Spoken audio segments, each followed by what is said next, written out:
Video number 3. This is for snow chorus. Snow chorus, you are going to do a full braid, French braid going straight back. This will also be CJ. This will be your hair as well for the queen.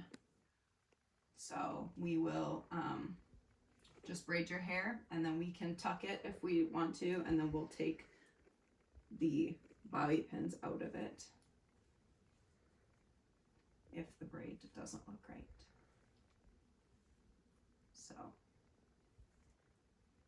So I'm just taking a piece from each side and folding it over. It's just a normal French braid. I'm sure there are better tutorials on YouTube than this, but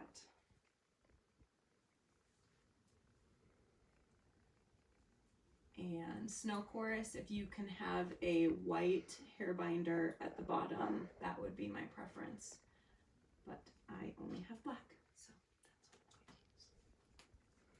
But one braid, French braid, down back.